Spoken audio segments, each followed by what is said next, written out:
Good morning, students. Today in SST we will go through chapter 11, Save the Environment, and today's topic is noise pollution and waste management. So we hear different types of sounds every day. Some of these are not as pleasant. Some noise are very irritating. They are not good for our ears. We don't like it. These including blaring horns of vehicles, loudspeakers, constant drumming of musical instruments, etc.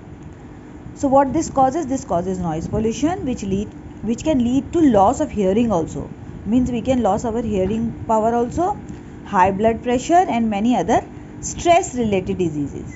Stress related means many tension related diseases, brain related. Then ways to stop noise pollution. We must take the following steps to reduce noise pollution. We must not play music very loudly.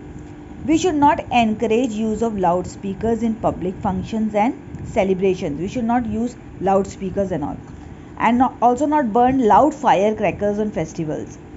Firecrackers are major cause of noise pollution and air pollution, because by burning the firecrackers we are creating noise pollution also and air pollution also. And also fire related accidents occur. Burning loud firecrackers can even lead to a permanent loss of hearing also. And also we must discourage the use of excessive honking while driving. Some drivers, they just honk the horns regularly. Some people use pressure horn in vehicles for fun, means loud type of horns for vehicles. This is not only illegal but also cause a distress for others. Now waste management. It is important today that we manage and dispose waste responsibly. Means the waste which we have taken out from our home, it should be disposed of properly. Waste can be classified as biodegradable and non-biodegradable. Now biodegradable waste are those waste which can be easily dissolved on the soil, and non-biodegradable, it does not get mixed up with the soil. Here it is important to understand the 3 R's of waste management. 3 R's are reduce, reuse and recycle. Now what is reduce?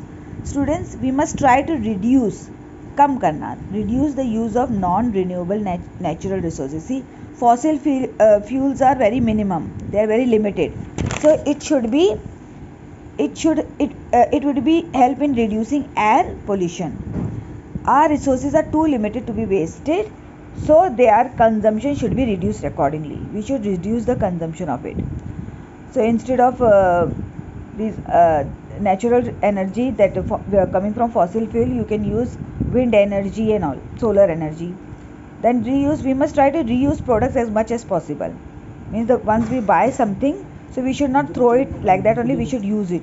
This is because production of new items would consume more energy and resources. For example, the pen we use today are mostly never refilled. They are use and throw pens. So once we throw them and buy new ones, it could be once we used, we throw them and buy new ones. It should be kept in mind that they are made of plastic, which would cause pollution when burnt. So the production of new pens too would cause pollution. Means the burning of the pen also will cause pollution, and the production of new pens will also cause pollution. So recycle, we must try to recycle as much we can. And how can we do that? Most of the recycled products like paper, plastic, etc. should never be disposed of carelessly. They should be disposed of as recyclable waste. Means it should be used in such a way that it is recycled. Okay. And take the correct answer. The answer is, which of the following does not cause air pollution? So it is spilling of air in water bodies, spilling of oil.